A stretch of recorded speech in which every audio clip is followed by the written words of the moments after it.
በስመ አብ ወወልድ ወመንፈስ ቅዱስ አሐዱ አምላክ አሜን። በስመ አብ ወወልድ ወመንፈስ ቅዱስ አሐዱ አምላክ አሜን። በስመ አብ ወወልድ ወመንፈስ ቅዱስ አሐዱ አምላክ አሜን። ቅድስተ ቅዱሳን ንጹሐን ድንግል እናቴ ማርያም ስምሽ የተመሰገነ ይሁን። እነሆ ስድስተኛው መልእክት ማንበብ እጀምራለሁ። ቀን 19/4/2007 ዓመተ ምህረት በመላው ዓለም ለምትገኙ የአዳም ዘር በሙሉ ይህ መልእክት ስለ ሰባተኛው መልእክት ለመግለጽና ለማወጅ የመጣ አዋጅ ነጋሪ ስድስተኛው መልእክት ተብሎ የሚጠቀስ ነው።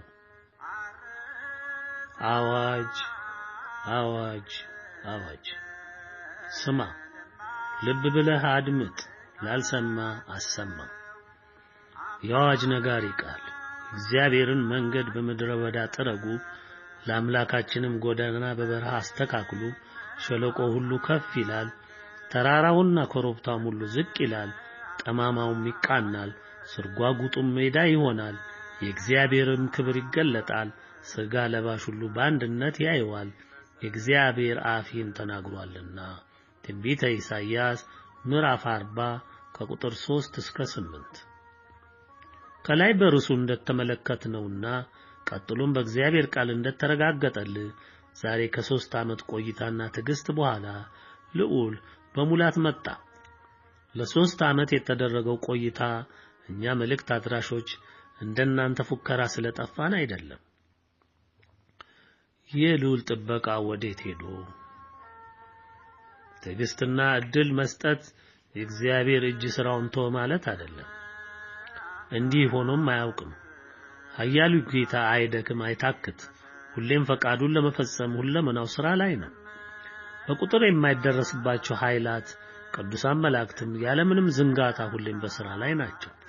እኛም ባሮቹ ሥጋ ለባሽ ነንና በሰው ያለ ድካም እኛንም ቢይዘንም የቆምነው በልዑል ጸጋ ነውና ብንደክም ብንዝል ብናንቀላፋ ያኔ እንደውም ብርቱ እንሆናለን። ምክንያቱም በእኛ ድካም የልዑል ኃይልና ክብር ይገለጻልና። የዛሬው አዋጅ ነጋሪና ዋናው አዋጅ ሊመክርህ ወይም ዛሬም ፍርድን ሊያሰማ ወይም ደግሞ ማስጠንቀቂያ ሊሰጥ የመጣ እንዳይመስልህ። ይህ ሁሉ ሆኖ አልፏል። የሰማም ሰማ፣ የናቀም ናቀ፣ የተፈረደበትም ፍርዱን ተሸከመ። ለበጎው ቀን የታተመበትም ማረጋገጫውን በእጁ ከጨበጠ ሰነበተ። በብዙ ምሳሌ በብዙ የእግዚአብሔር ባሮች ያልተደከመ ያልተፈነቀለ መንገድ የለም አንተን ለማዳን አልሆነም እንጂ። ይሁንና እጅግ ጥቂቶች አመልጠዋል፣ እጅግ የሚበዛው ቀልጧል። ምን ይደረግ? ሁሉም ነገር ማብቂያ አለው። አበቃ። አሁን የምትሰማው ስለመጠረግህ አይደለም። ያ ተረጋግጦ ሰዓትና ደቂቃዎቹ እየተቆጠሩ ነው። በማናቸውም ሰዓት ልዑል ባወቃት ጊዜ ተፈጻሚ ይሆናል። ስለ አዋጁ ከዚህ በሚከተለው መልኩ ቀርቦልሃል። ስለምን የመጣ አዋጅ ነው? ማን ነው አዋጁን ያወጣው? የሚል ጥያቄ እንደሚነሳ ግልጽ ነው። አዋጁ ላንተ ሰማይና ምድርን ከዘረጋ የሰራዊት ሁሉ ጌታ እግዚአብሔር ዘንድ የመጣ ነው። ሁሉን ቻይ ከሆነ እግዚአብሔር አብ፣ እግዚአብሔር ወልድ፣ እግዚአብሔር መንፈስ ቅዱስ አሐዱ አምላክ ዘንድ በእኔ በአንድ እጅግ ታናሽና በደለኛ በሚሆን ባሪያው በኩል ዛሬ ላንተ የሰው ዘር መልካሙ ሰው ተሰማው ዘንድ ታውጇል። አዋጅ የሚወጣው ለወቀሳና ለምክር ወይም ተው ተመለስ ለማለት አይደለም። አዋጅ ከአንድ የማስተዳደር የመምራት ወይም የመግዛት ስልጣን ካለው አካል የሚወጣ የሚገዛውንና የሚያስተዳድረውን ሕዝብ እንዲገዛበት እንዲመራበት የሚወጣ ይገዙለት ዘንድ ግድ የሆነ ሕግ፣ ደንብና ሥርዓት ነው። ዛሬ በዓለማችን ሕገ መንግሥት ተብሎ እንደሚጠራው ማለት ነው። የዛሬው አዋጅ እንግዳ የሚሆንብህ ሁሉን ከፈጠረ ኃያሉ ጌታ ዘንድ መውጣቱ ነው። አንተ የለመድከው ሰዎች ጠመንጃና ታንክ ይዘው ጦር አደራጅተው ሕግ ዘርግተው ገዢ ነን ብለው በግድ እንድትገዛላቸው አድርገው ስለሚነዱህ ነው። የዛሬው አዋጅ ከየት እንደመጣ ካወቅህ ዓላማው ደግሞ ምን እንደሆነ ከዚህ እንደሚከተለው ልትረዳው ትችላለህ። የአዋጁ ዓላማ አዋጁ ለአንተ ለሰው ልጅ ከልዑል ዘንድ የተላከ ሲሆን ወደ ትንሣኤው ዘመን መሸጋገርን ላወቅኸው በተጨማሪም ወደ ሽግግሩ ዘመን ለምትደርሰው ሁሉ ተተዳደርበት ዘንድ የሚገባ የዓለምን ሁሉ ገጽታ የሚሸፍን የሽግግር ጊዜ ሕግጋተ ሥላሴና በዘመነ ትንሣኤው ነግሶና ከብሮ ዓለምን ሁሉ የሚያስተዳድረውን የሚገዛውን ቋሚው ሕግጋተ ሥላሴ መታወጁን እንድትሰማ ለማድረግ ታስቦ ነው። አዋጁ 12 ርዕሶችን የያዘ ሲሆን በ100 ገጽ የተሸፈነ ነው። ርዕሶቹም መግቢያ፣ ክፉ ሰው፣ መልካም ሰው፣ ዕውቀትና ጥበብ፣ እውነትና ማስተዋል፣ ቀደምት ስለተገለጹት 5 ተከታታይ መልእክቶች፣ ወደ ትንሣኤው ተሻጋሪው ሰው፣ ሥላሴን እኛ ስንረዳ፣ ቅድስተ ቅዱሳን እናታችን ድንግል ማርያምን ስንገልጻት፣ ስለ ተዋሕዶ ቤተክርስቲያናችን ወቅታዊ ሁኔታ የሚሉ በመግቢያ የሚዘረዘሩ ርዕሶችን የያዘ ሲሆን የሽግግሩ ጊዜ ሕግጋተ ሥላሴና አፈጻጸሙ፣ የትንሣኤው ዘመን የዓለም ገዢ ሕግጋተ ሥላሴና ማጠቃለያ ይላል። ከላይ የዘረዘርናቸው ርዕሶች ሁሉ በአዋጅ ውስጥ ተዳስሰዋል። የሽግግሩ ጊዜ ሕግጋተ ሥላሴ በውስጡ 5 ምዕራፎችን፣ 5 አንቀጾችን፣ 19 ንዑስ አንቀጾችን የያዘ ነው። እንረዳ። በዚህ ሽግግር ጊዜ አዋጅ ሁሉም ሀገሮች ሁሉ ያልፉበት ዘንድ የግድ ነው። ቅድሚያ ነፃ የምትወጣው ኢትዮጵያ ስትሆን የሽግግሩም ጊዜ ሕግጋት በኢትዮጵያ ላይ ስራውን በመጀመር በአዋጅ ውስጥ የተጠቀሱትን ሕጎች በሙሉ ተግባራዊ ያደርጋል። በፊቱ መሰናክልና ማደናቀፊያን አደራጅቶ ለመቋቋም እንወጣለን ለሚሉት ሁሉ ከልዑል ዘንድ ታዘው ሕጉን ለማጽናት እርምጃዎችን የሚወስዱ ቅዱሳን መላእክትና የልዑል ባሮች እንዳልታሰበ ታይቶም ተሰምቶም የማይታወቅ የእሳት ትንታግ ሆነው ይነሳሉ። እምነታችንና ልዑልን የናቁ በዘመኑ ድርጅተውና በትዕቢታቸው ጸንተው በሰበሰቡት የዘመነ ወታደራዊ ጡንቻቸው ታምነው ፍጹም የዲያብሎስን ሕግ አጽንተው ልዑልን ሊዋጉና ዘረም የጨለማ ሕጋቸውን ሊያጸኑ ለቆሙ ኃይሎች ሁሉ ከምድሪቱ ፍጹም መጠረጋቸው የግድና አይቀሬ ነው። አዋጁም በፊቱ ያለውን ሰውኛ ጉልበቶች፣ ጥበቦች ሁሉ አክስሞ የልዑልን ትእዛዝና አዋጅ በምድሪቱ ተፈጻሚ እንዲሆን ማድረግ አለበት፣ ይደረጋል። ይህም መወሰኑን አዋጁ ያረጋግጥልሃል። አብዩ ሕግጋተ ሥላሴ በዋናነት ተፈጻሚ ይሆን ዘንድ በልዑል የጸና ሕገ እግዚአብሔር ነው። በሕግ ውስጥ የተዘረዘሩ 8 ምዕራፎች፣ 50 አንቀጾች፣ 83 ንዑስ አንቀጾች የያዘ ነው። ሕግጋተ ሥላሴ ጸንቶ የሚቆመው በፊቱ ለዘመናቶች የተተከሉትን የዲያብሎስ የጥፋት ተክሎችን በእድሜ የሚያረጁትን በጥፋት ስራቸው ያገረጀፉትን ሁሉ ከምድሪቱ ጠርጎ ካስወገደ በኋላ ነው። የቀደመው እባብና ክፉ ስራው ፍጹም ምድሪቱን የሸፈነ ስለሆነና ምንም እሱ ያልዳሰሰው ስፍራ ስለሌለ በጠረጋውና በማጽዳቱ ተግባር የማይዳሰስ ስፍራ የለም። ዲያብሎስ ባቆመው ስራና መሰረቱ ላይ የእግዚአብሔር ቤት አይታነጽም። በመሆኑም አዋጁ የመጣው ከፊቱ ያለውን የጥፋት ዓለም የሚያጸዱ መጥረጊያዎቹን በማስቀደም ነው። የሽግግር ጊዜ ያስፈለገው ለምንድነው የሚል ጥያቄ ማስከተሉ አይቀርም። ይህ አግባብ ያለው ጥያቄ ነው። ዓለማችን በጥፋት ኃይሎችና ሰራዊቶች መሪነትና የተቀናጀ የጥፋት ሥራ ሲከናወንባትና ስታስተናግድ ኖራለች። በዚህ ደግሞ ያልተተከለ የጥፋት ተክል የለም። የወሰደውም ጊዜ በሺዎች የተቆጠሩ ዓመታትን እንደሆነ ማንም አስተዋይ ሰው ይረዳዋል ተብሎ ይታመናል። በመሆኑም የጥፋትን ሥራ ለመንቀልና ለማጽዳት ጊዜ አስፈላጊ ነው። መንቀል፣ መጥረግ፣ ማጽዳት ብቻ ሳይሆን በምትኩ መልካሙን ማብቀል፣ መትከል፣ መኮትኮት የሚካሄድበት ወቅት በመሆኑ ይህ ሥራ በሚፈጀው ጊዜ የሚከናወነው በሽግግር ሕጉ በተቀመጠው መሰረት ይሆናል። ይህ ከተከናወነ በኋላ ዋናው የሚጠበቀው የትንሣኤው ዘመን እንደ ንጋት ጮራ ልዑል በወደዳቸው በመረጣቸው ባጸደቃቸውና በባረካቸው ባሮቹ ታጅቦና ደምቆ ወደ ዘመኑ መግቢያ ትንጋት ይዘልቃል።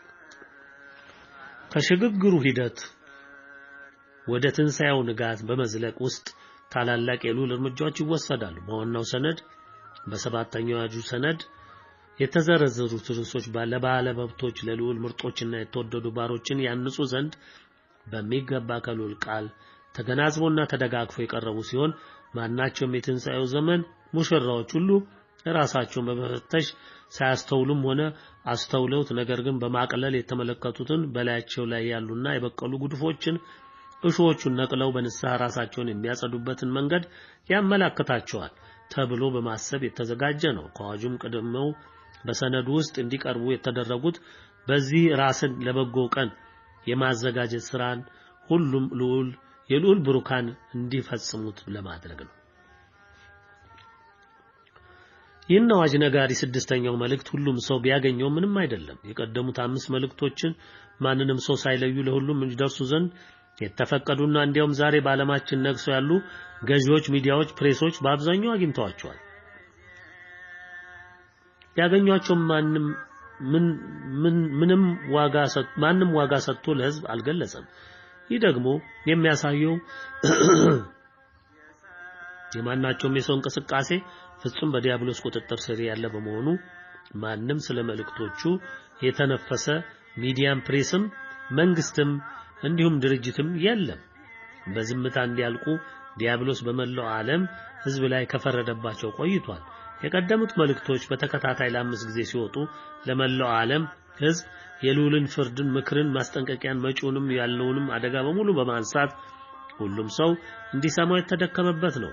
በዚህ እጅግ ጥቂቶች ብቻ ተጠቅመውበታል ተብሎ ይታመናል። በንቀታቸው የጸኑት ደግሞ የዛሬው መጨረሻ የማይሻር ፍጹም የመጠረጊያ ሰዓት ላይ ደርሰዋል። እንደ ቀድሞው ዛሬ ስማይ ብሎ የሚለምን ወይም የሚጠይቅህ መልእክት አይደለም። ይልቅስ ሰማህም አልሰማህም ያተመዝኖ ታውቆ ተለይቶ ማንነት ተሰፍሮ በልዑል ኃይላት የመለያ ምልክት ተደርጓል።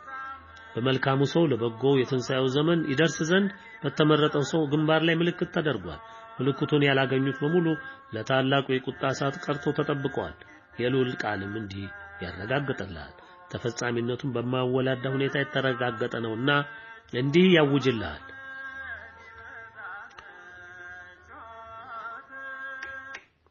እርሱም እያንዳንዳቸው የሚያጠፉ መሳሪያን በእጃቸው ይዘው ከተማይቱን የሚቀስፉ ይቅረቡ ብሎ በታላቅ ድምፅ በጆሮዬ ጮኸ።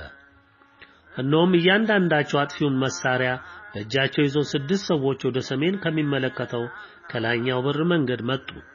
በመካከላቸውም የበፍታ ልብስ የለበሰ የጸሐፊም ቀለም ቀንድ በወገቡ የያዘ አንድ ሰው ነበረ።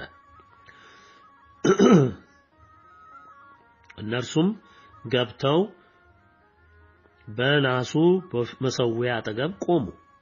የእስራኤል አምላክ ክብር በበላዩ ከነበረበት ኪሩብ ተነስቶ ወደ ቤቱ መድረክ ሄዶ ነበር። በፍታም የለበሰውን የጸሐፊውንም ቀለም ቀንድ በወገቡ የያዘውን ሰው ጠራ። እግዚአብሔርም በከተማይቱ በኢየሩሳሌም መካከል እለፍ፣ በመካከሏም ስለተሰራው ርኩሰት ሁሉ የሚያለቅሱና በሚተክዙ ሰዎች ግንባር ላይ ምልክት ጻፍ አለው። እኔም እየሰማው ለሌሎቹ እርሱን ተከትላችሁ በከተማይቱ መካከል እለፉ፣ ግደሉም፣ አይናችሁ አይራራ፣ አትዘኑ፣ ሽማግሌውና ጎበዙን፣ ቆንጆይቱንም፣ ሕፃናቶችና ሴቶችን ፈጽማችሁ ግደሉ። ነገር ግን ምልክቱ ወዳለበት ሰው ሁሉ አትቅረቡ፣ በመቅደሴም ጀምሩ አላቸው። በቤቱም አንጻር ባሉ ሽማግሌዎች ጀመሩ። እርሱም ቤቱን አረከሱ። በተገደሉትም ሰዎች አደባባዮች ሙሉ ውጡ አላቸው። እነርሱም ወጥተው በከተማይቱ ገደሉ። ሲገድሉም እኔ ብቻዬን ቀርቼ ሳለሁ በግንባሬ ተደፍቼ ጌታ እግዚአብሔር ሆይ ወዮ፣ መዓትህ በኢየሩሳሌም ስታፈስ የእስራኤልን ቅሬታ ሁሉ ታጠፋለህን ብዬ ጮኽሁ። እርሱም የእስራኤልና ይሁዳ ቤት ኃጢአት እጅግ በዝቷል፣ ምድሪቱም ደም ከተማይቱም አመፅ ተሞልታለች። እነርሱም እግዚአብሔር ምድሪቱን ትቷታል፣ እግዚአብሔር አያይም ብለዋል።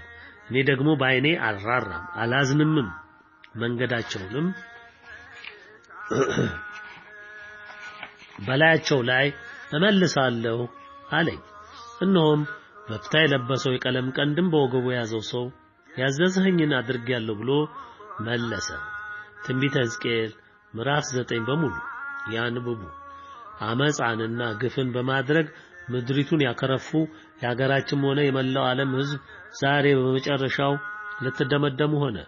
ምልክት ማግኘት የቻሉ ጎበዞች በእንባና በለቅሶ ዘሩ፣ ዛሬ በደስታ ያጭዳሉ። ቅን የልዑል ፍርድ ምንጊዜም አይዛነፍም።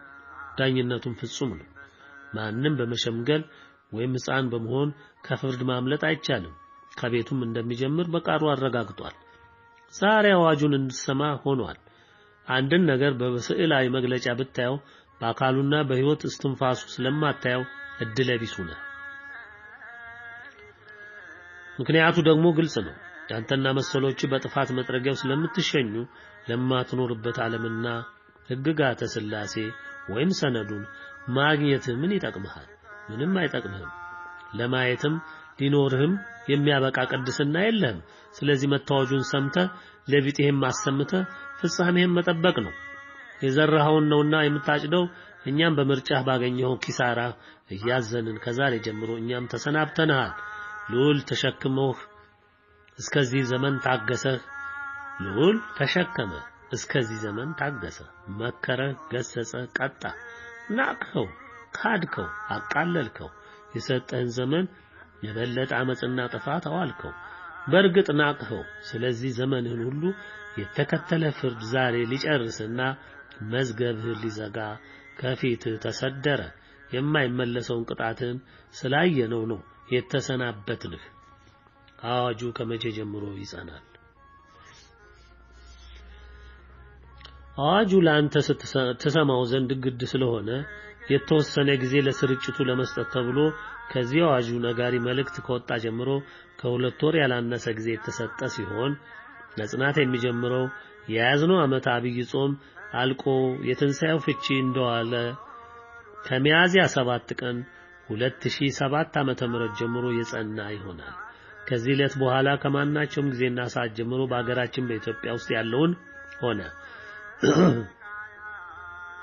በመላው ዓለምም የሰፈነውን የጨለማውን ዓለምና ትንግንትሉን መጥረግና ማጽዳት ይጀመራል። የዓለም የጥፋት ተክሎች የሊባኖስ ዛፎች አድገው ያረጁባቸው የገረጀፉባቸው መሆኗን ሁሉም ተዋናይ የሰው ልጅ ሁሉ ያውቀዋል። ድንጋጤ ብርቱና የማትቋቋመው ሊሆን ይችላል። አይኔ ያየ ጆሮም እየሰማ ትላንት የምታውቃቸው ምኞትህ ተሳክቶልህ ሄደህ የኖርክባቸው የጎበኛቸው የተማርክባቸው አገሮች ከተሞች በእርግጥ ነበሩ ወይ ተፈጥረውስ ነበር ወይ እስከምትል ድረስ አሻራና ምልክት ሳይተውላቸው በታላቁ ቁጣ ይጠረጋሉ። ዛሬ ከዚህ አዋጅ መውጣት በኋላ ምንም አይነት የቅጣት ደረጃና ገደብ የለም። ሁሉም ቅጣቶች ማናቸውንም የዲያብሎስ ሥራና ምልክቶች ፍጹም ለመጥረግና ለማስወገድ በመላው ዓለም ያለምንም እውቅታ ይዘምታሉ። ምልክት አልባ የአዳም ዘር በሙሉ በጠረጋው አብሮ ይጠረጋል፣ በሰዓቱም ይበላል። ታላላቅ የሚባሉ አገሮች በሰው ደምና አጥንት የከበሩ በዲያብሎስ የተወደሱና የተሸለሙ ዛሬም ለደሃ ሀገሮች እንደ አምላክ ያህል የሆኑ እንደ ምሳሌም ብናነሳና ባቢሎን፣ አሜሪካ፣ እንግሊዝ፣ ቻይና፣ ራሽያ፣ ፈረንሳይ፣ ጀርመን፣ ጃፓን፣ ስፔን፣ ፖርቹጋል፣ ህንድ፣ ስካንዲኔቪያ ሀገሮች፣ ካናዳ፣ ብራዚል፣ አውስትራሊያ፣ ኢራን፣ ሳውዲ አረቢያ፣ ግብጽ፣ ደቡብ አፍሪካ፣ እስራኤል፣ ቱርክ፣ ኦስትሪያ እናም ሌሎችም የነዚህ ፈለግና መንገድ የተከተሉና በእነሱም የሚታመኑ ሁሉ አብረው ይጠረጋሉ።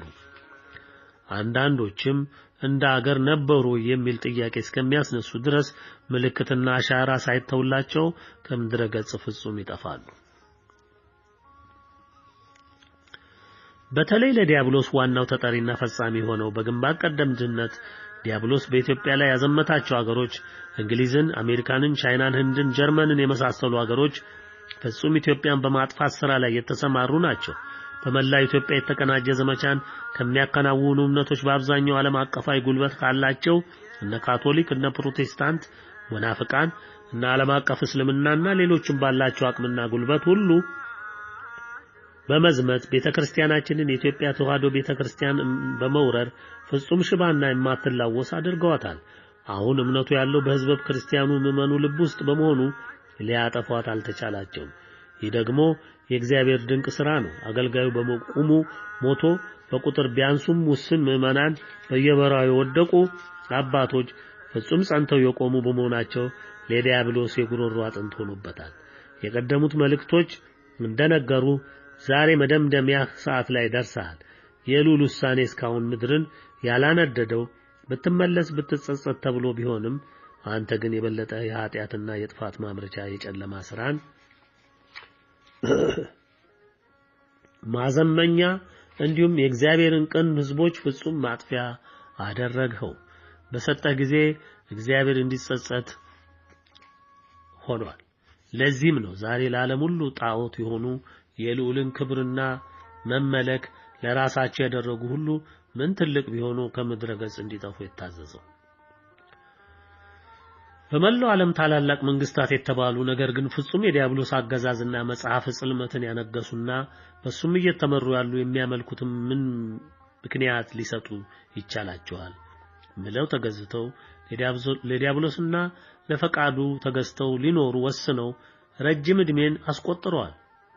ልዑልን ያስቀኑትም ዘንድ ለልጅ ልጆቻቸው ክህደትን ዲያብሎስን እንደ ትክክል እምነት ሲያወራርሱ ኖረዋል። በሱም በመጽናት በማናቸውም የዓለም ገጽታና ፊት ሕጉን አፍርሰው ሥርዓቱንና ፈቃዱን አቃለውና ንቀው በምትኩ የዲያብሎስን ድርሰት አጽንተዋል።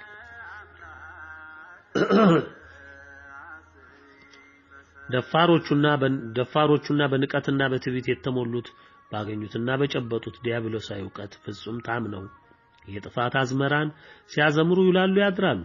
ልዑል በጸባዖት በመንበሩ ሆኖ ይስቅባቸዋል። ቀናቸው ማለቅና መቆረጡን ስለሚያውቀው ዛሬ ታላላቅ ተራሮች ናቸው፣ ነገ ግን አቧራና ብናኝ ትቢያ ናቸው። ከምድር ትቢያ የተፈጠረ በከበረው መንፈስ ላይ ሲታበይ እንዳልነበረም አድርጎ ፍጹም ሲክድ ከዚህ በላይ ምን አይነት ወንጀል ሊወዳደረው ይችላል?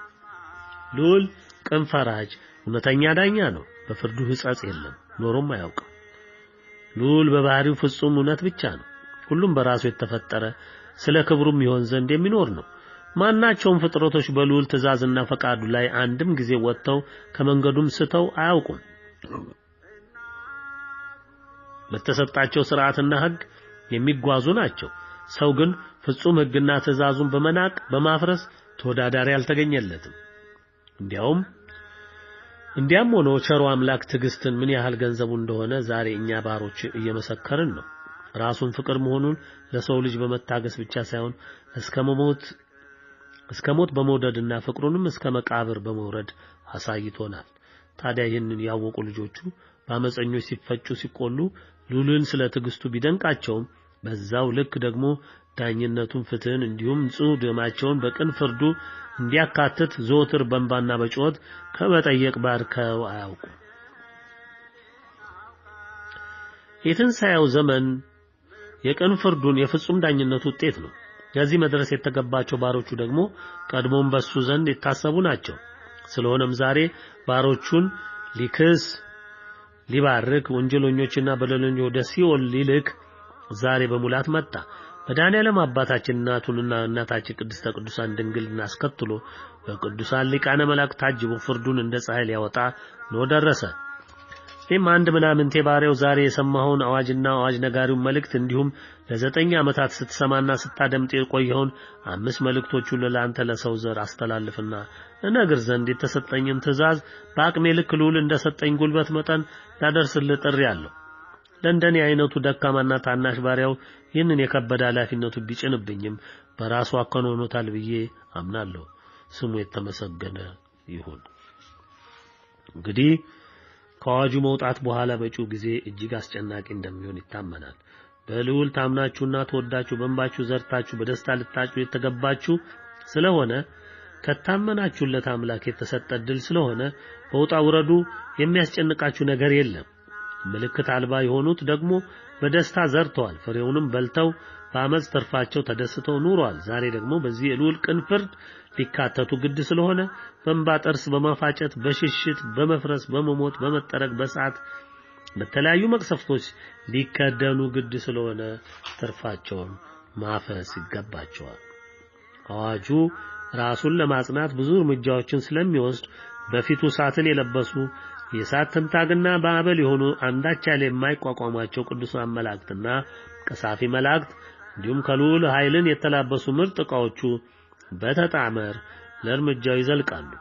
አዋጁ ከኢትዮጵያ መነሻውን አድርጎ በሽግግሩ ሂደት ውስጥ የሚነቀለውን የሚጠረገውን የሚፈርሰውን ሁሉ ከነዝግንትሉ በማስወገድ በአኳያውም የሚተከለውን በመትከል የሚስተካከለውን በማስተካከል ብርሃናዊውን ዓለም በማዋለድ የሽግግር ጊዜ ህግጋትን በመጠቀምና በማጽናት በኢትዮጵያ ብርሃናዊውን አገዛዝና የልዑል ስርዓት በጸና መሰረት ላይ መትከል አለበት። በሂደት በአዋጁ እንደተመለከተው ለዋናው ህግጋተ ሥላሴ ጥርጊያውን በመፈጸምና በማስተካከል ዋናውን የትንሣኤውን ዘመን ማልዶ መውጣትን በማስረገጥ አስረክቦ የሽግግሩ ጊዜ ህግጋተ ስራቸውን ይጨርሳሉ። ይህ ሂደት በሌሎችም የዓለም ገጽታዎች እንደ ልዑል ፈቃድ እንደ ትእዛዝ ተፈጻሚ ይሆናሉ። የኢትዮጵያ ሀገራችን ወቅታዊ ሁኔታ ዛሬ ሀገራችን ኢትዮጵያ በብርቱ ፈተና ውስጥ እንዳለች ሁሉም ስለሚያውቀው እንግዳ የሆኑትን ሁኔታዎች እንመለከታለን። ዓለም የሚደመምበት ፍጹም የአውሬውን ባህሪ የተላበሰ ገዢ ኢትዮጵያን ቀይዶ ይዟታል። የሰው ህይወት ፍጹም ዋጋ አጥቷል። ሰው ይኖር ዘንድ የሚያስፈልጉት መሰረታዊ ፍላጎቶች እንደ መጠለያ፣ እንደ ምግብ፣ ስራ፣ ልብስ እነዚህ አንድ ሰው ይኖር ዘንድ የሚያስፈልጉት መሰረታዊ ፍላጎቶችና ባለው መንግስት የሚሟልለት ዘንድ የሚገባ ግዴታዎች ናቸው። ይህንን ያልተወጣ መንግስት በምንም መስፈርት መንግስት ነው ለማለት አይቻልም። በዚህ መነሻነት ኢትዮጵያ ውስጥ ያለው ሁኔታ ፍጹም የተቃረነ ነው። በመላው ሀገሪቱ ያለው ህዝብ በጣት ከተቆጠሩ የአንድ መንደር ልጆች በስተቀር በረሃብ፣ በስራ ማጣት፣ በበሽታ፣ በስደት፣ በመኖሪያ ጦት፣ በዘር ልዩነትና ግጭት ታይቶም ተሰምቶም በማይታወቅ የኑሮ ውድነት በተለይ ተዋህዶ እምነት በመከተላቸው በአማራ ዘርነታቸው ተለይተው መንግስት በሚያቀናብረው ጥቃት የተመቱ፣ የሞቱ፣ የተጠረጉ፣ ቤታቸው ንብረታቸው የፈረሰባቸው፣ የተወረሰባቸው በልማት ስም ከዋናው ከተማም ሆነ ከገጠሩም ቤታቸው ንብረታቸው መሬታቸው የተነጠቁ፣ የተባረሩ፣ ቤታቸው ይቁጠራቸውና በፍርደ ገምድል ፍርድ በየወህኒ ቤቱ የተጣሉ እነዚህ ሁሉ በኢትዮጵያ የነገሱ ስር የሰደዱ ችግሮች ናቸው። ያለው መንግስት እንደ መንግስት የማያስብ ስለ ዜጎች ምንም የማይገደው በአንድ መንደር ስሜት አእምሮ የተሸፈነ በመሆኑ ከነዚህ ምንም የሚገኝ ትርፍ እንደሌለ ሁሉም የተረዳው ይመስለኛል። በሁሉም የህይወት ገጽታ የኢትዮጵያ ህዝብም ሆነ የመላው ዓለም ህብረተሰብ በታላቅ ቀውስ ውስጥ መውደቁን ሁሉም የሚያወቀው እውነት ሆኗል። መፍቻ የጠፋለት የምናየውና እያለፍን ያለንበት መከራ ብርቱ እሳት ሆኖ እየበላ ነው። በኑሮ ውድነት እሳት፣ በበሽታ እሳት፣ በሰላም ማጣት እሳት፣ በመኖሪያ ማጣት እሳት፣ በስደት እሳት፣ ሌሎችም እሳቶች ቁጥራቸው የበዛ ሰውን እንደ አሻሮ እየቆሉት ነው። ይህ ሁሉ የሆነው የቀደሙት መልእክቶች እንደነገሩ ደረጃ በደረጃ የቅጣት ማዕበሉና እሳቱ እየጨመረ ይሄዳል እንጂ አይቀንስም። ይህ እንደማይሆን ደግሞ ሁሉም መልእክቶች ያረጋግጠውልሃል። ከደረጃ አንድ ተነስቶ በሰባት እጥፍ እየተባዛ እሳቱ ይጨምራል እንጂ የዛሬ ገዢዎች በመላው ዓለም ያሉ ሁሉ እንደሚሉት ባለን ዕውቀት፣ ጉልበት፣ ገንዘብ፣ ሀብትና ዘዴዎች ሁሉ ተጠቅመን እንቋቋማለን በማለት ዓለምን ከድኖ በያዘው ሚዲያና ፕሬሳቸው እንዲሁም ፕሮፓጋንዳቸው ሲለፍፉ ይውላሉ ያድራሉ። ዛሬ ማንም የማይከደው እውነት አለ። በመላው ዓለም ያለው ህብረተሰብ የቁርስና የምሳ ያህል ወሬንም ከገዢዎቹ እንዲፈስለት የሚወድና የለመደም ነው። የልዑል ቅጣት ለምን በረታ የሚል ጥያቄ መነሳቱ አይቀርም። ለዚህ ከሚጠቀሱ ምክንያቶች ጥቂቱንም ብናነሳ በመጀመሪያ የሚወርደው እሳት የልዑል ልጆች ወርቅ በእሳት በተደጋጋሚ እንደሚቀቀልና እንደሚጠበስ እነሱንም በእሳት ውስጥ እየነጠሩ እንዲወጡ ለማድረግ ታስቦ እየተፈጸመ ያለ ነው። ብርቱና የማይበገሩ እንዲሆኑ ለማድረግ ስለሚያስፈልግ ለመጪው የትንሣኤ ዘመን የበረቱና በተዋህዶ እምነታቸው የጸኑ ኃላፊነትን በቅንነትና በታማኝነት ሊወጡ የሚችሉ አገልጋዮችን ለማነጽም ነው። የልዑል ዩኒቨርሲቲና ትምህርት አሰጣጡ የሚከናወነው እንደ ስጋው ዓለም በአንድ ቤት ውስጥ በወንበር ላይ ተቀምጦ ከፊትም አንድ መምህር ተሰድሮ በሚሰጠው አንድና ሁለት ሲደመር ሲቀነስ በሚል አይደለም። የእግዚአብሔር ትምህርት ቤት ከጥቃቅኗ የዕለት ከዕለት የኑሮ ውጣ ውረዳችን ጀምሮ እስከ ትልቁ ፈታኝ የህይወት መቸገር፣ መራብ፣ መጠማት፣ መሳደድ፣ መታሰር፣ መፈተን የሚጨምር ነው። ዩኒቨርሲቲው እንዲህ ነው። በዚህ ሰዓት እየለበለበና እየጠበሰ ወርቁን የተዋህዶ አርበኛ ያወጣል። የብቃት ማረጋገጫው የሚሰጠው ምድርና ሰማይን ከዘረጋ የሰራዊት ጌታ እጅ ሲሆን የፍቅር ማረጋገጫዋን የምትሰጠው ደግሞ ድንግል ናት። አቅራቢዎቹ ደግሞ ሊቃነ መላእክቱ እነ ሚካኤልና ገብርኤል ናቸው። የዚህች ዓለም የትምህርት ቅኝት ለስጋው የሚል ነው። የእግዚአብሔር ትምህርት ቤት ግን መንፈሳዊነት ይቅደም፣ ሥጋ ለመንፈስ ይገዛ የሚል ነው። ሁለተኛውና የማያቋርጠው ሰዓት ደግሞ እምቢ ብለው በሰዓቱ እየተለበለቡ መፍቻ ዘዴ ሲያጡ በግድ ተሰንገው የጠፉበትን መንገድ ተረድተው ወደ እውነተኛይቱ እምነታቸው እንዲመለሱ የሚያደርግ ነው። በሶስተኛው ምክንያት እሳቱ የሚለበልባቸው ደግሞ እነዚህ የማይመለሱ ሁሌም ከዲያብሎስ መዝገብ መጽሐፈ ጽልመት መፍትሄ የሚሹ በመሆናቸው እየሞቱም ከከደናቸው የጨለማ መንገዳቸው ስለማይመለሱ በዚያው የሚያከትሙ ናቸው። ቤተክርስቲያን የተዋህዶ ቤታችን ፍጹም በዲያብሎስ ተወራለች። በውስጧም ለዲያብሎስ አገልጋይ የሆኑ ወርሰዋታል። ሁሉም አንዱ ቅባት፣ ሌላው ጸጋ፣ አንዱ ደግሞ ታድሶ፣ እንዲሁም መናፍቅ፣ ካቶሊክ በሚል ዶግማ ወጥረው ይዘዋታል። ሁሉም መለያቸው ደግሞ አንድ ለአምስት በሚል የዲያብሎስ አገልጋይ መንግስት ባዘጋጀው መረብ የተተበተቡ መሆናቸው ነው። የመንግስት ተብዮ አባል ያልሆነ የለም ቢባል ይቀላል። መጪው ጠረጋ የሚከብደው ሂያጁ ስለሚበዛ ነው። ተራፊው እጅግ ጥቂት ነው የሚባለውም ያለ ምክንያት አይደለም። ዛሬ በቤተ ክርስቲያን የሚሳተፉ ሊያውቁት የሚገባው ቢኖር ቅዳሴው፣ ማህሌቱ፣ ኪዳኑ ሁሉ ከቤተ ክርስቲያኑ ጣሪያ እንደማያልፍ ነው። ሊያውቁት ይገባልና እንዲያስተውሉ ይመከራሉ። ምክንያቱ ሺህ ጊዜ ተነግሯል። አልሰማ ላለ ሲያይና ሲሰማ ቀበሮ እንደሚባለው ተረት ይሆንባቸዋል። በቤተ እምነታችን ውስጥ የተሰገሰጉት የዲያብሎስ ተጠሪዎች ጌታን ሰቅለው ቁስሉን የሚወጉ ናቸው። ጨለማ ከብርሃን ጋር ምን ህብረት አለው? ዛሬ መስዋዕታቸውን ከዲያብሎስ አገልጋዮች ጋር ቀላቅለው መስዋዕት አቀረብን፣ አስቀደስን የሚሉ ሁሉ ጌታን ከአመፀኞች ጋር ሰቅለው ቁስሉን የሚወጉ እንደሆኑ ይወቁ። በግላቸው እንደ ኤልያስ መስዋዕታቸውን ማቅረብ ይችላሉ። ለዲያብሎስ እጅ ከሰጡ ጋር ከሱም ፍርፋሪ ከሚለቅሙ ጋር የፖለቲካው ታማኝ ከሆኑ ዲያቆናትና ቀሳውስት ጋር አብሮ የሚደረግ ጸሎት ማረፊያው ከዲያብሎስ እጅ ነው። ስለዚህ ቤተክርስቲያን ስትሄዱ በግል የግል ጸሎታችሁን አድርሱ። አሊያም ሰላም ለኪም የቤተክርስቲያን አምሳለ ኢየሩሳሌም ብላችሁ ተሳልማችሁ ተሰማሩ፣ በቂ ነው። አንድ ምሳሌ እንውሰድ።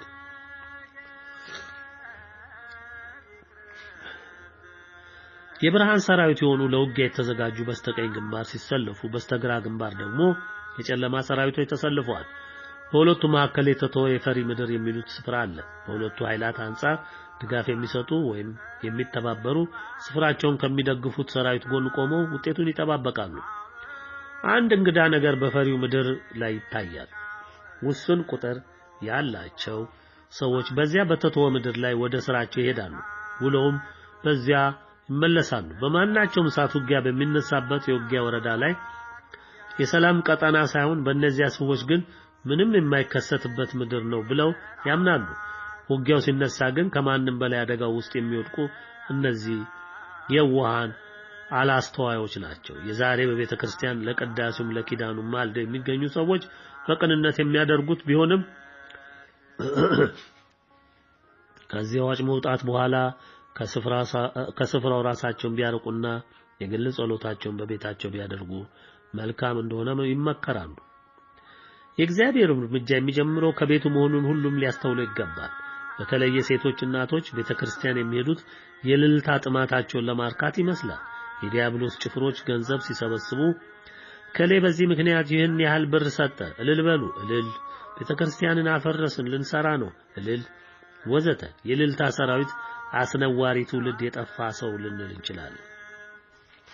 ታላላቅ ገዳማትን አፍርሰው አባቶችን ደብድበው አስደብድበው ገለው አሳስረው እንደ ዋልድባ የመሳሰሉትን ገዳማት አፍርሰው ዛሬ ደግሞ እልል በሉ ሲሏቸው እልል የምትሉ ቤተክርስቲያንን አስፈርሰው የተጉ አባቶችን ደብድበውና ገለው አስረው የመጨረሻ ተዋህዶ አባቶች መካተቻና ወደ ፈጣሪ መሰብሰቢያ የሆኑትን ገዳማት ፍጹም አፍርሰው እነዚህ በነገሱበት ቤተ እምነት አብረው እንቀድሳለን እናስቀድሳለን የሚሉ ስለ እውነተኛይቱ ተዋህዶ የሞቱትን የተጋዙትን የታሰሩትን ንቆ ለካህዲው እምነት አልባው የአምልኮ ባዕድ አምላክ ከቆሙ የቡኤል ዘቡኤል የዘመኑ ካህናት ጋር መሰለፍና አብሮ መስዋዕት ማቅረብ ለማን ክብር ነው?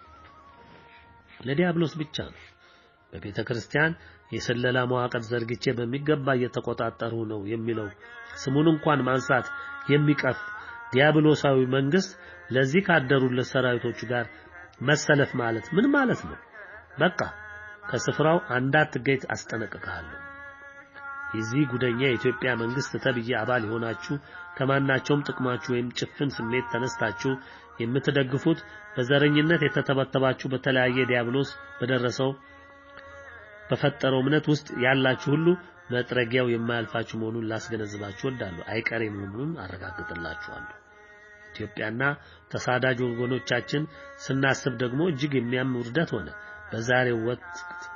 በዛሬው ወቅት በተለይ በሳውዲ አረቢያ በጎናቻችን ላይ የተፈጸመ ግፍና በደል ማንንም ኢትዮጵያ እጅግ የሚያመው እንደሆነ በግልጽ አይተናል።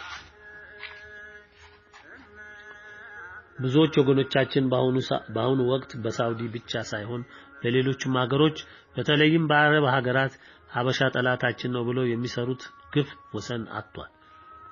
ዓለም በየትኛውም ስፍራ የሀበሻን መበተን መስካሪ ናት። ይሁንና እንደ ክፉ ጠላት እንደ እባብ መቀጥቀጥ በምን ምክንያት ይታለፋል? በምንም አይታለፍም። እዚህ ላይ ላረጋግጥላችሁ የምወደው በሺህ እጥፍ ዋጋ ትከፍሉበታላችሁ። ይህ ፍጹም የማይቀር ነው። የሉል ባሪያ ይህንን ተናግሬያቸዋለሁ። የእግዚአብሔር ባሮችን ሁሉ ግፍ በየበዓታቸው ሆነው በቁጭት እያዩት ነው። መንስኤው በእኛ እምነት ምሽግና መጠለያ የምትሆናቸውን አንዲቷን የተዋህዶ እምነት ጥለው ከስጋ ገበያ መፍትሄ ሲፈልጉ የተጎዱ መሆናቸው ግልጽና የማሻማ እውነት ነው።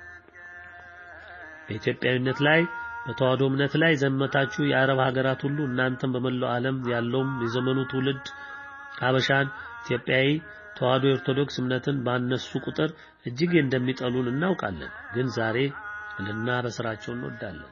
መጪው ዘመን የኛ መሆኑን በመቃብራችሁ ላይ ታላቁን ኢትዮጵያና ተዋህዶ እምነቷ በመላው ዓለም ጸንቶ እንደሚቆም እወቁ።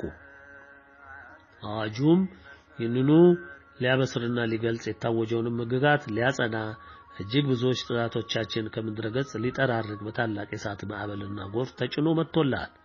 ማምለጫ የለም።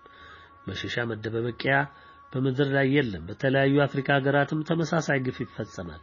እንደ ጅቡቲ፣ እንደ ሱዳን፣ እንደ ኬንያ የመሳሰሉ ሀገራት ኢትዮጵያዊውን እንደ ውሻ በመቁጠር ባለበት በደረሰበት እያነቁ ለሚገለው መንግስት ሲሰጡትና ሲያጠፉት እያየን ነው።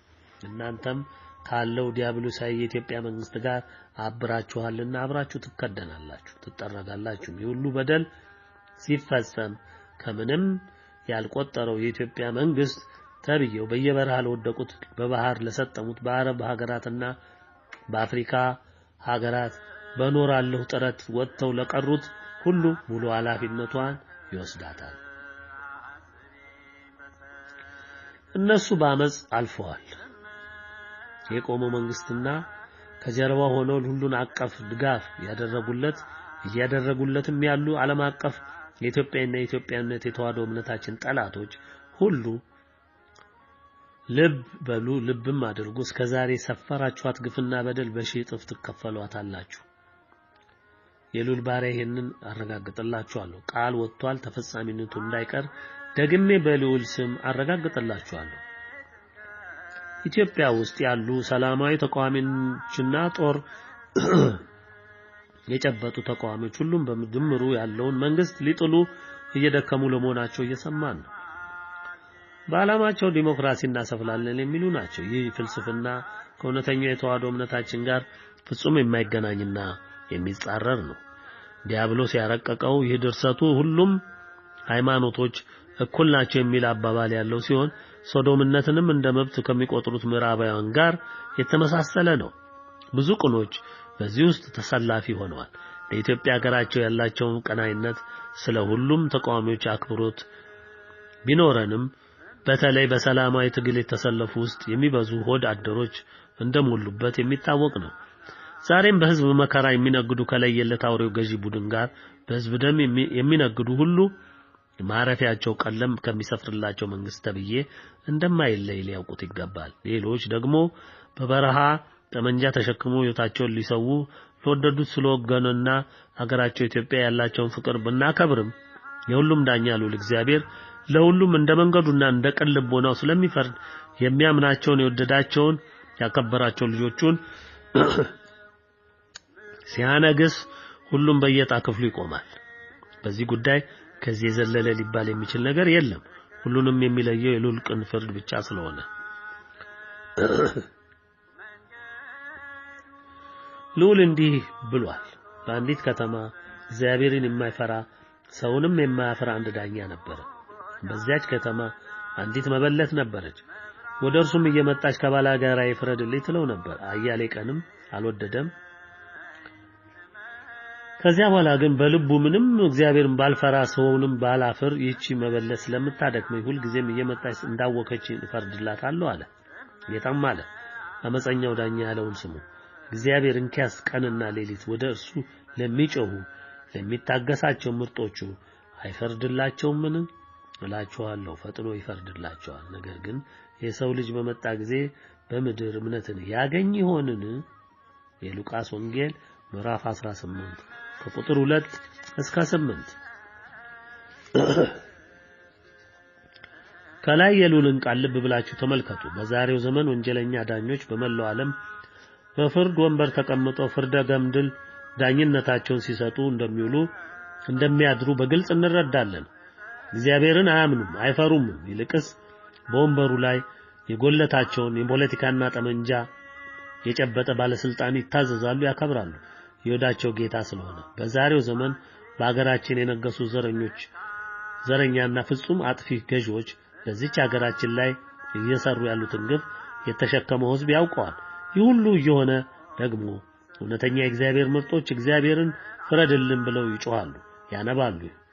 ይህንንም ዛሬ በአገራችን ፍትው ብሎ የምናየው ሀቅ ነው። እነሆ መምጣቱ እውን ሆነ። ታዲያ በእርግጥ በእምነት ውስጥ ነኝ ብለን ራሳችን ብንጠይቅ መልሱን እናገኛለን። በጣት የተቆጠሩ ብቻ በእምነታቸው እንደሚገኙ እርግጥም ነው።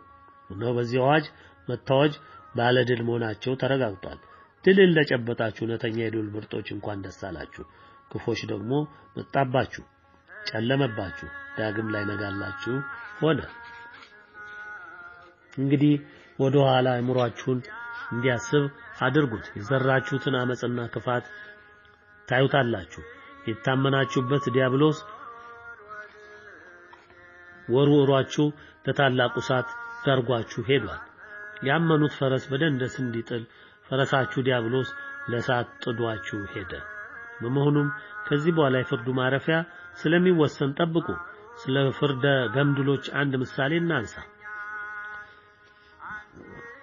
በአንድ ሀገር አንድ ፍርደ ገምድል ዳኛ ነበር ይባላል። ይህ ዳኛ በመሰለው የሚፈርድ ስለሆነ በዘመኑ የሱ ፍርድ አስጨናቂና ንጹሖችን የሚጎዳ ነበር። በሱ ፍርድ ከጉዳዩ ጋር ምንም ግንኙነት የሌላቸውን ሰዎች ሲጎዱ ታይተዋል። አንድ ቀን አንድ ጉዳይ ከተሰየመበት ችሎት ደረሰ።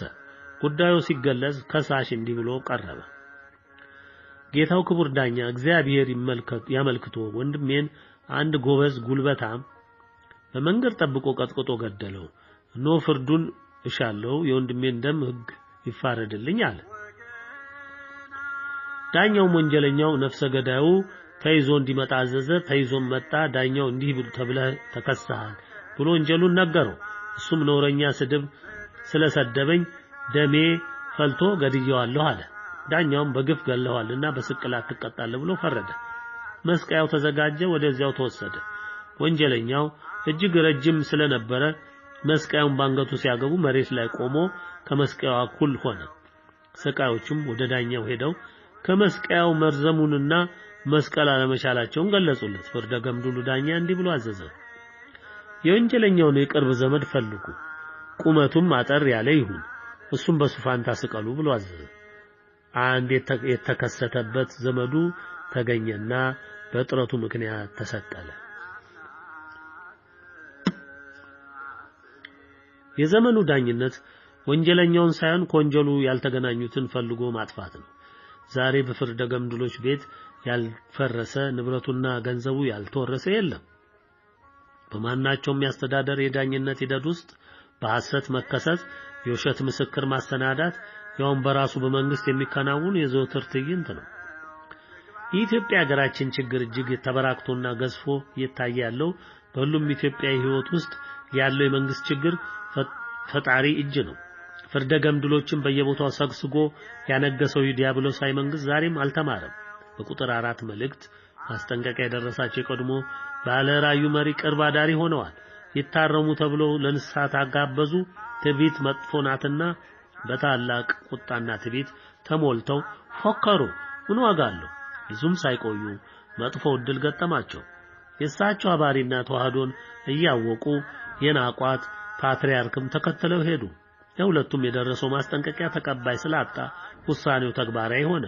ዛሬም የምናያቸው ደግሞ ከበፊቱ የከፋ ጥፋትን እየፈጸሙና እያስፈጸሙ በመሆናቸው የመጣውን ሁሉ በኃላፊነት ይሸከማሉ፣ ከተከሰተው ካልተማሩምና። ኢትዮጵያ ውስጥ ያለውን ጥፋት ዘርዝረን አንጨርሰው። በመላው ዓለም ያሉ ታላላቅ የተባሉ አገሮች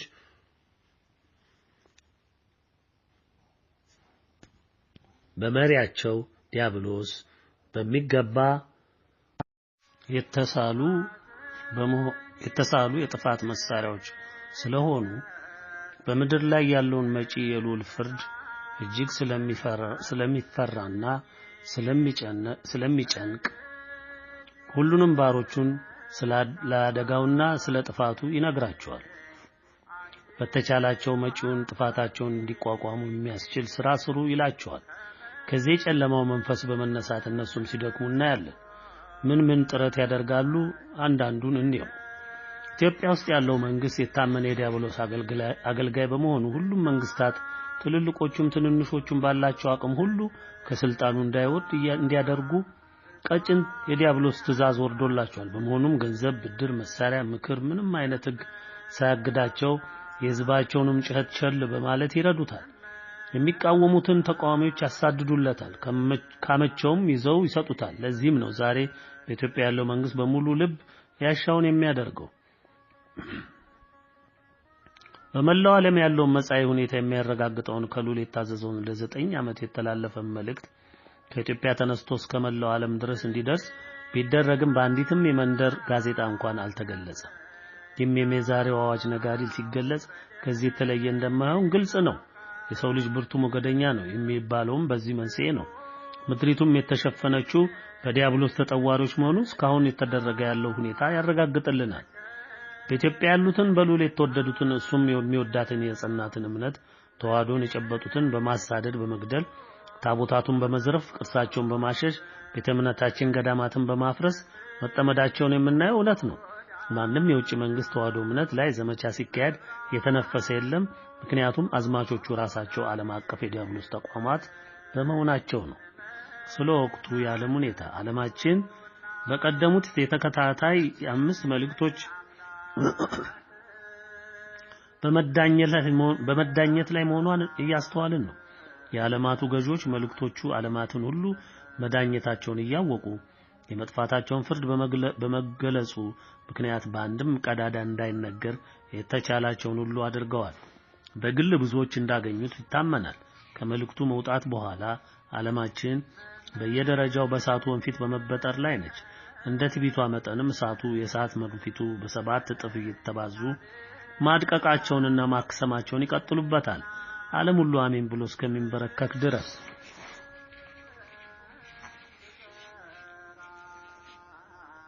ሸሸጉት አልሸሸጉትም መልእክቶቹ ውስጥ የተጠቀሱት ፍርድና ቅጣቶች በታዘዙት ጊዜና ሰዓት ስራቸውን ያከናውናሉ። በፍርድና ቅጣቱ አንዳች የሚቀር ነገር የለም። በመልእክት 2 እንደተጠቀሰውና በመልእክት 3 እንደተመለከተው አፈጻጸም ሁሉም እርምጃዎች ወረፋቸውን እየጠበቁ ይከናወናሉ፣ እየተከናወኑም ነው። የዓለም ሙቀት ይጨምራል፣ እየጨመረ ነው።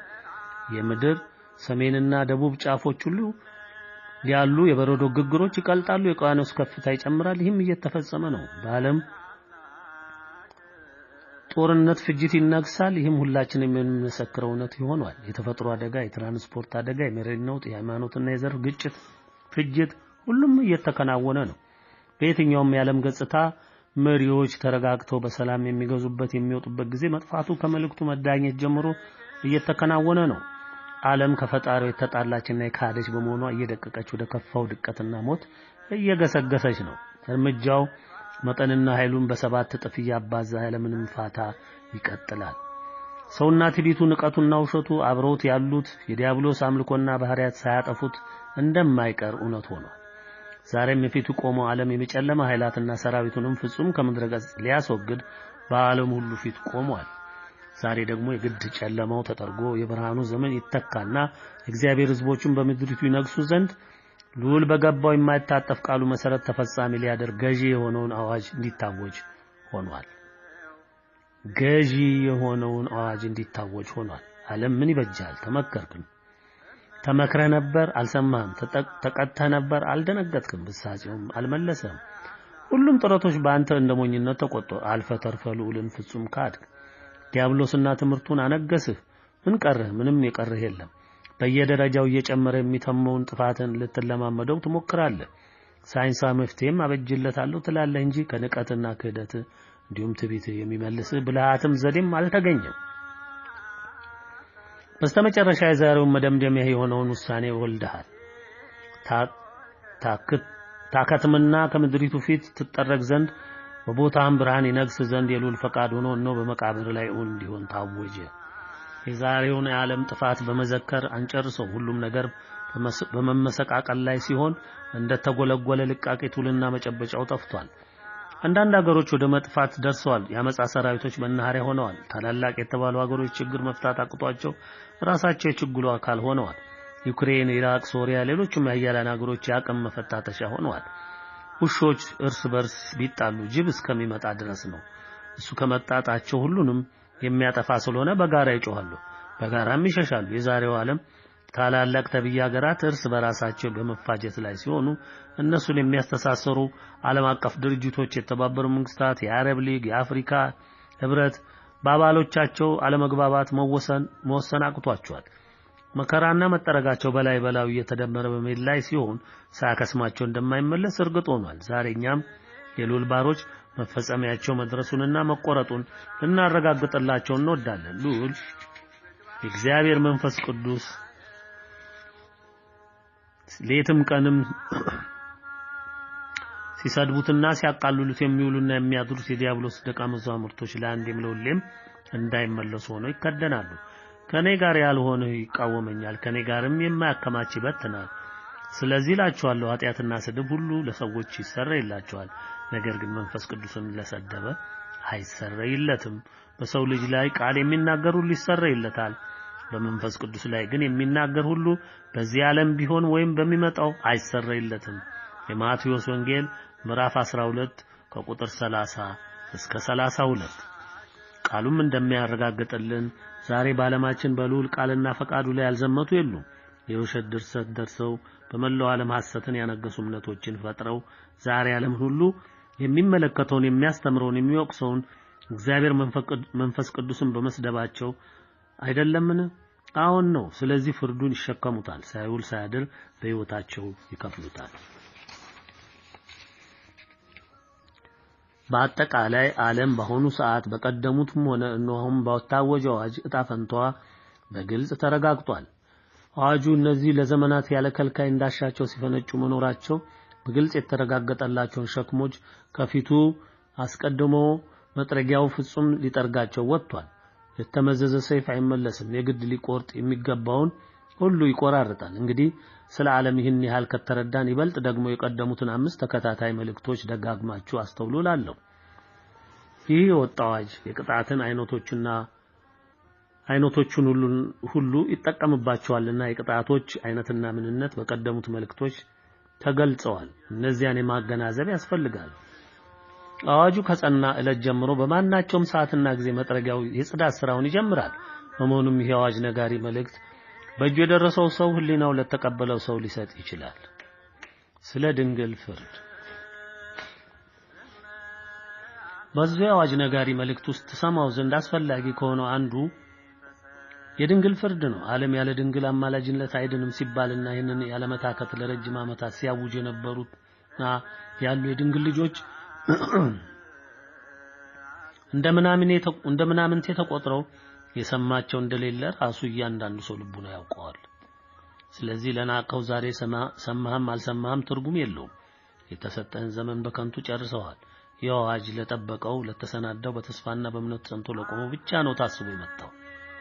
ድንግል ለጠበቋት ልጆቿ ለታመኑበት ወዳጆቿ እንዲፈርዳለች። አንደኛ በዲያብሎስ በሁለመና ህይወታችሁ እንዳትላወሱ ደክማችሁ ለፍታችሁ ራሳችሁን አሸንፋችሁ ትኖሩ ዘንድ በመትወጡበት በመትወርዱበት ሁሉ በመንቀሳቀስ ድካማችሁን በመንጠቅ ከንቱ በማድረግ ባዶ እጃችሁን በመስደድ የእናንተን ድካም ለሌላው ክፉ ሰው በመስጠት እንድትራቡ እንድትጠሙ ያደረጋችሁ ልጆቼ ሁሉ ሁለተኛ በተለያዩ በሽታዎችና ደዌዎች የተመታችሁ የዲያብሎስ ማሰቃያ ሰለባ የሆናችሁ በአልጋ ቁራኛ በደዌ ዳኛ የተያዛችሁ ልጆቼ ሁሉ ሶስተኛ በጠነከረ የተዋህዶ እምነታችሁ ጸንታችሁ በመቆማችሁ በጠላት የተጋዛችሁ የታሰራችሁ ልጆቼ ሁሉ አዋጁ ከሚጸናበት ከሚያዝያ 7 2007 ዓ.ም ጀምሮ በእኔ በእናታችሁ ምልጃና ፍርድ በልጄም ፈቃድ ከስራታችሁ ከህመማችሁ ከራባችሁ ተፈታችኋል። ለዚህ ያበቃችሁን ልዑልን አመስግኑ። ወዳጆቼ ዛሬ አንድ ትንሽ የልዑልና የድንግል ባሪያ በሆንኩት ምስኪን ድሃ በኩል ለእናንተ ታላቁን አዋጅና ይህንን አዋጅ ነጋሪ ቃል ላደርስ ድል ተሰጥቶኛል። የክብር ለኔ የተገባ አልነበረም። የልዑልም የድንግልም ፈቃድ ሆነና በእንደኔ አይነቱ በደለኛ መልእክቶችና ዛሬም አዋጁን አበስር ዘንድ ስለተፈቀደልኝ በአደፋ አንደበቴም ቢሆን አምላኬንና እናቴን ከልብ አመሰግናለሁ። አንተም የታደልከው ገኔ ባለድል ሆነሃል። ከትቢያና ከአቧራ ሊያነሳ ልዑል ዛሬ በከበረው ስሙ ወሰነ። ሲጠበቅ የነበረው አዋጅም እነሆ ጸና። ዓለም እስከ ዛሬ በዲያብሎስ እዝ ስር ሆነሽ የእግዚአብሔርን ሕዝቦች ለረሃብ፣ ለሞት፣ ለስደት፣ ለድህነት፣ ለእስራት፣ ለጭንቀት፣ ለበሽታ ዳርገሽ ነበር። በጥቅሉ ለክፎች ገነት ነበርሽ፣ ለመልካሞች ደግሞ ሲኦል ነበርሽ። ዛሬ የምነግርሽ ከሕግጋተ ሥላሴ መጽናት ጀምሮ ተሰንገሽ ለልዑል ባሮች ትገዣለሽ። ይህም የልዑል ውሳኔ ነው። ይህንን አዋጅ ነጋሪ ስድስተኛ መልእክት የደረሳችሁ ከመልካሞቹ የተመደባችሁ በልዑሉም ለመልካሙ ቀን ለታተማችሁ ሁሉ አዋጅን ለምን እንዳላገኘ ነው ብላችሁ አትታወቁ። ይህ የሆነው ለጥንቃቄ ነው እንጂ ልትነፈጉት አይደለም። ይህንን መልእክት እስካገኛችሁ ድረስ ዋናውንም አዋጅ ታገኛላችሁ። እናንተ ለበጎ ቀን የተወደዳችሁና የተመረጣችሁን እንጂ ለዲያብሎስና ለተስፈኞቹ እንዲሁም ለጨለማው ዘመን መቆየት ዛሬም ለሚደክሙና ለሚያልሙ ግን አዋጅ ነጋሪው መልእክት ቢደርሳቸውም ባይደርሳቸውም የሚጠቅማቸው አይደለም። ዋናው አዋጅም ቢደርሳቸው ምን ይጠቅማቸዋል? አይኖሩበት። እያዩት መልካሙ ዘመን የትንሣኤው ዘመን አያውቃቸውምና። በተጨማሪም ስለ ጥፋታቸው ቢሰሙ አይደነግጡም። የሚታመኑበት ዓለምና ዲያብሎስ ገና አብረዋቸው አሉና። አይዞህ ባይ ገዣቸው በመቃብር እስከሚከደኑ ድረስ እናም ከመቃብሩ አፍ ደርሰውም እንኳን ቢሆን መውረዳቸውን እስካላረጋገጠ እንደማይተዋቸውና በተስፋና በለመደው ማሰሪያው ጠፍሮ ይጨርሳቸዋል። ስለዚህ አዋጁን አያዩትም፣ አይኖሩበትም። ብርሃናዊ ዓለምም ፍጹም አያውቃቸውም። እንግዲህ ስናጠቃልለው አዋጁ የያዘውን ጥቅል ገጽታውንና ስዕሉን ስናየው በመጀመሪያ ክስተት የሚመጣው የሽግግሩ ዘመን ሲሆን በጥቅሉ መፍረስ፣ መናድ፣ መጠረግ፣ መክሰም ሁሉ ይከናወናል። ይህ እርምጃ በቁስም በሰውም የሽግግር ላይ የሚፈጸም ነው። ምንም የዲያብሎስ ተክል አለመኖሩን ፍጹም መረጋገጥ አለበት። ዋናው ሕግጋተ ሥላሴ የጸዳውን መሰረቱም ለልዑል ፈቃድና ትእዛዝ መመቸቱን የሽግግሩ ሕግጋት ካረጋገጠለት በኋላ ዋናው ሕግጋተ ሥላሴም እየተረጋገጠ ይመጣል። የጧት ጀንበር ማለዳ ከወደ ምስራቅ እንደምትዘልቅ ሁሉ ብርሃናዊ ዘመን መዝለቅ ይጀምራል። በዚያን ዘመን ይላል እግዚአብሔር ለእስራኤል ወገኖች ሁሉ አምላክ ሆናቸዋለሁ፣ እነርሱም ሕዝብ ይሆኑኛል። እግዚአብሔር እንዲህ ይላል፣ እስራኤል ማረፊያ ሊሻ በሄደ ጊዜ ከሰይፍ የተረፈው ሕዝብ ሞገስ አገኘ። እግዚአብሔርም ከሩቅ ተገለጠልኝ እንዲህም አለ፣ በዘላለም ፍቅር ወድጄሻለሁ፣ ስለዚህ በቸርነት ሳብሁሽ። የእስራኤል ድንግል ሆይ እንደገና እሰራሻለሁ፣ አንቺም ትሰሪያለሽ። እንደገናም ከበሮሽን አንስተሽ ከዘፋኞች ጋር ወደ ዘፈን ትወጫለሽ። እንደገናም በሰማሪያ ተራሮች ላይ የወይን ቦታዎችን ትተክሊያለሽ። አትክልተኞች ይተክላሉ፣ በፍሬውም ደስ ይላቸዋል። ትንቢተ ሕዝቅኤል ምዕራፍ 31 ከቁጥር 1 እስከ 6። በመጨረሻ ይህን ልናውቅ ይገባል፣ የምስራች ለልዑል ሕዝቦች። ምክንያቱም ደግሞ ዛሬ ይህንን አዋጅ ነጋሪ መልእክት እንድትሰሙና ይህንንም እንድታውቁ እንድትረዱ ስለወደዱ ነው። እናንተ የእግዚአብሔር ወዳጆች እንኳን ለዚህ ንጋት አበቃችሁ። በልዑል ምርጫ በድንግል ምልጃና ፍቅር ተወዳችሁ ለትንሣኤው ዘመን የሚያበቃችሁንና ባለመብትም ያደረጋችሁን የይዞታ ማረጋገጫ ሰነድ እነሆ ተሰጥቷችኋል። ትኖሩበት፣ ትሰሩበት፣ ትባረኩበት፣ ትደሰቱበት፣ ትወልዱና ትበዙበት ዘንድ ዘራችሁም ሁሉ እንዲባረክበት ዘንድ የልዑልም ብሩካን ካህናት አገልጋዮችና እረኞች ትሆኑ ዘንድ የተመረጣችሁበትን የምድሪቱ ወራሽ ትሆኑ ዘንድ መወደዳችሁን የሚያረጋግጠው መለያችሁን መታወቂያችሁን እነሆ ከአዋጁ መጽናት ጀምሮ ትረከባላችሁ። ለዚያ ያበቃችሁ ልዑል የተመሰገነ ይሁን። እነሆ መርዶ ለጥፋት ሰዎች አመፃን ገንዘብ አድርጋችሁ የዚህን ዓለም ትርፍ ታምናችሁ እግዚአብሔርን ክዳችሁ የዲያብሎስን ፈቃድና ሐሳቡን ታምናችሁ በሱ ጥበባዊ ድርሰት ተተግናችሁ በሀብቱ በገንዘቡ በምድሪቱ ሁሉ ቦርቃችሁ በዲያብሎስ ድጋፍ በእናንተም ያመጽ የኃጢአት የትዕቢት የክህደት የምንዝርና የጨካኝነት የዘረፋ የነፍሰ ገዳይነት የዘረኝነት መውደድ ለከፋችሁ እንኳን እምነት ተዋህዶን አፍርሳችሁ አሳዳችሁ ገላችሁ በዚህም ተደስታችሁ ከዓለም አቀፍ ወዳጆቻችሁ የዲያብሎስ ሹመኞች ጋር በመተባበር ፍጹም ጨለማን አንገሳችሁ ዛሬም በአገሬ በኢትዮጵያ ሆነ በመላው ዓለም በተዋቀረ እጅና እግራችሁ እግዚአብሔርን ሕዝብ አልጠፋላችሁ እንጂ ዕውቀታችሁ አቅማችሁ ዘዴያችሁን ሁሉ በመጠቀም አለ ከልካይ ነገሳችሁ የዲያብሎስ ልጆችና ተጠዋሪዎች እንዲሁም ተስፈኞችና የይቆይልን እድሜ ለማኞች ዛሬ ለእናንተ መርዶው ይደርሳችሁ። በቃ በታላቅ ቁጣ ከምድረገጽ ትጠረጉ ዘንድ ፍጹም ወደ ትቢያነት ተመለሱና ለአንዴና ለሁሌም በመቃብራችሁ ትከደኑ ዘንድ ተወሰነ። አዋጁ እናንተም በመጥረግ ምድሪቱን በማጽዳት ብርሃናዊ መልካሙን የትንሣኤውን ዘመን ይዘልቅ ዘንድ ተወስኗልና የተሳካ የጨለማ ጉዞ ያደርግላችሁ። የታመናችሁበት ዲያብሎስን በሲኦል እናንተን ወገኖቹን እንግዶቹን ለመቀበል እየተጣደፈ መሆኑን አረጋግጥላችኋለሁ። ይህን አዋጅ ነጋሪ መልእክት ደርሷችሁ መስማቱን እድል ለገጠማችሁ ሁሉ መጪው እውነት ይህ ነው። ተወደደም ተጠላ አዋጁ ታውጇል። የሚመለስ የሚለወጥ ነገር የለም። በእግዚአብሔር ውሳኔ መጸጸት የለምና ተፈጸመ። አዲስ ብርሃናዊ ዓለም መልካም ዘመን ልዑል የሚነግስበት ብርሃናዊ አገዛዝ የሚሰፍንበት ዘመን ላይ ትደርሱ ዘንድ ለታደላችሁ የልዑልና የድንግል ልጆች ደግሜ እንኳን ደስ ያላችሁ እላለሁ። ለእግዚአብሔር አብ ለእግዚአብሔር ወልድ ለእግዚአብሔር መንፈስ ቅዱስ አሐዱ አምላክ ከዘላለም እስከ ዘላለም ክብር ምስጋና እንደማያቋርጥ ጅረት ይፍሰስለት። አሜን አሜን አሜን። እናታችን ለቅድስተ ቅዱሳን ድንግል ማርያም ምስጋና ይድረሳት። የዳንከው ሁሉ የእንባ ውጤት ነህና አመስግናት ውደዳት።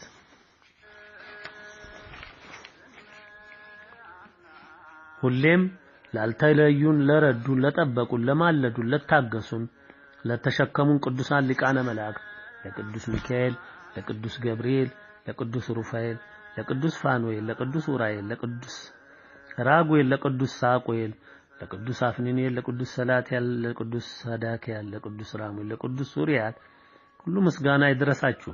ለሰማዕቱ ጊዮርጊስ ለሰማዕቱ አርሴማ በመልጃቸው ለተራዱን ሁሉ ለሁሉም የልዑል ቅዱሳን አባቶቻችን ሁሉ ምስጋናችን ይድረስ። የአዋጅ ነጋሪ መልእክት በዛሬው ዕለት በ19 ዕለተ ከብረ ገብርኤል ቀን በታኅሳስ ወር 2007 ዓመተ ምህረት ተጽፎና ተዘጋጅቶ ወጣ። ፊርማ የልዑልና የድንግል ባሪያ የቅዱሳን መላእክት አገልጋይ ከሚሆን ታናሽ ባሪያ ተላከ። እንግዲህ ወገኖቼ በመጀመሪያ መልእክት 8ን አግኝታችኋል በድምጽ ማለት ነው።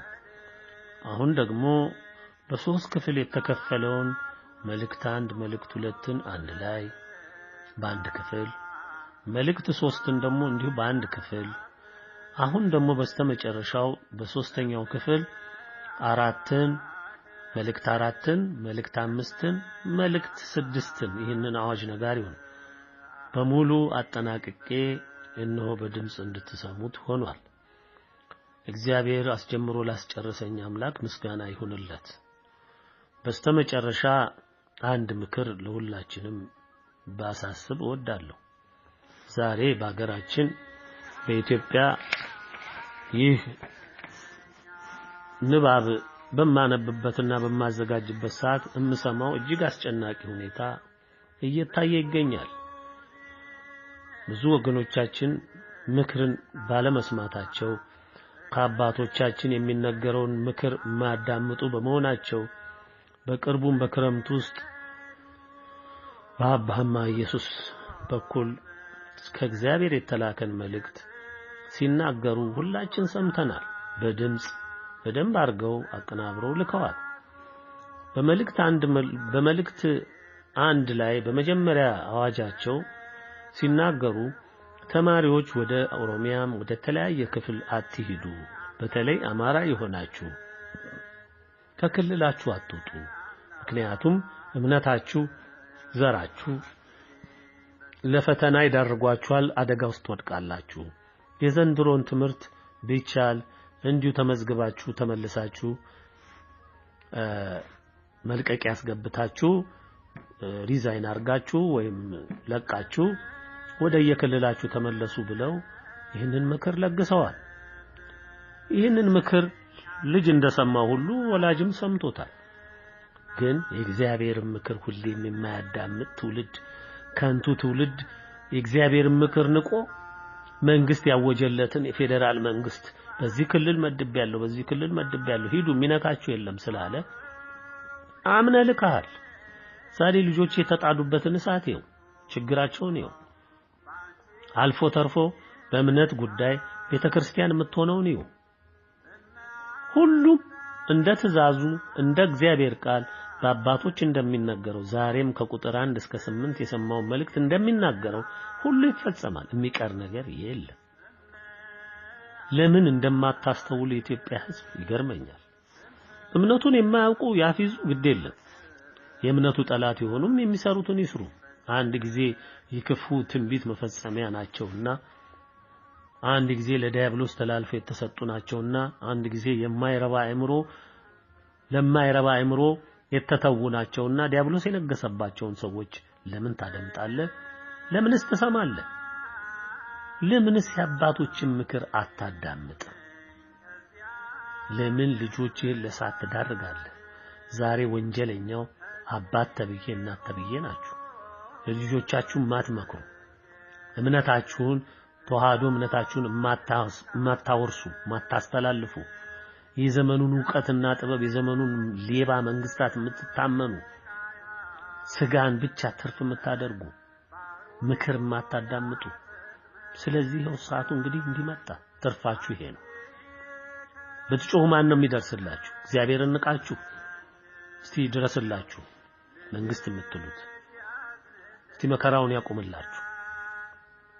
ንስሐ ገብተህ ልብህን መርምረህ ካጠፋው ካልተመለስክ እሳቱ እንደሆነ ማንንም አይመርጥም። እየላፈህ እየጠረገ ይሄዳል። ያልተጻፍክ ከሆንክ ደግሞ ምልክት በግንባርህ የሌለ ከሆነ ደግሞ መደምደሚያ ነው። ምንም ማንም በዚህ ሰዓት የሚያሻሽልልህ የለም። ማሻሻያ አንቀጽ የለውም። ስለዚህ ወገኖቼ ልብ ብላችሁ አስተውሉ። የተዋህዶ እምነት ተከታይ ነን እምነታችን ተዋህዶ ነው የምትሉ ደግሞ በዘመኑ አሁን በልጽገናል የምትሉ በተለይም ከዚህ ከአማራው ህብረተሰብ የወጣችሁ ባለ ሀብት ነን ፖለቲከኛ ነን ንብረት አለን ገንዘብ አለን የምትሉ ሁሉ ነገ ምን እንደሚገጥማችሁ ታዩታላችሁ። በዚህች ምድር እድል ፈንታችሁ የተደመደመ ነው። ምንም እድል የላችሁ። ሀብታችሁ ምሽግ አይሆናችሁ። ገንዘባችሁ አያድናችሁ። ፎቅና ህንጻ መሰብሰባችሁ አይታደጋችሁ። ወዴት ትገባላችሁ? ይልቅስ ለእምነታችሁ አትዋጉም? ደሃውን አትራዱትም? ለምን አታስታጥቁትም? ለምን አይዞሃለን አትሉትም? እንደ አባቶቻችን አንድ አባቶች ታውራሪ ደጃዝማች ቀኛዝማች ጎበዝ አለቃ እያሉ ባላቸው ሀብትና ገንዘብ ራሳቸውንም ወገናቸውንም በዙሪያቸው ያለውንም እያደራጁ እምነታቸውን ተከላክለዋል፣ ሀገራቸውን ተከላክለዋል፣ ባንዲራቸውን ጠብቀዋል፣ ርስተ ድንግልን አክብረዋል። ይህ ሁሉ አድርገዋል። አንተ ግን ቪላ ሰርተህ ህንጻ ሰርተህ ዙሪያን ከልለህ ብርን በባንክ አጉረህ መኪና ይዘህ እንፎለፎላለህ፣ ትሮጣለህ፣ ትወጣለህ፣ ትወርዳለህ። አንተ ምንም አይነካህ። ታያታለህ፣ ዋጋህን ታገኛለህ። ማንም የሚያመልጥ የለም። በአሁኑ ሰዓት ቅድሚያ እንደናንተ አይነቱ ነው ሰዓት የሚበላው። ዛሬ ድሃው ሲቃጠል ሲፈጭ ሲቆላ አንተ ጋር የማይደርስ ይመስልሃል። ግንብ ያድንህ መሰለህ ወይስ ወደ ውጪ ሮጭ ወጣለው ብትል የውጪው ይብሳል። ነገ ታየዋለህ ደግሞ። ስለዚህ ምክሬ እናንተ ሀብታለን የምትሉ በተለይ ለደሃው ለወገንህ ፈጥነህ ድረስ ብታከማቸው አትበላው። ይልቅስ ቶሎ ብለህ ለአገርህም ለወገንህም ለሰንደቅህም ለርስተ ድንግልም ለሃይማኖትህ ለተዋህዶም ዘብቁም። በሀብትህ በገንዘብህ በእውቀትህ ባለ ሁሉ ተሰለፍና ስለ እምነትህ ዛሬ ዋጋ ክፈል። ይሄ ነው ምክሬ። አበቃ ጨርሻለሁ። እግዚአብሔር ይመስገን። ክብር ለስሙ ይሁን። አሜን።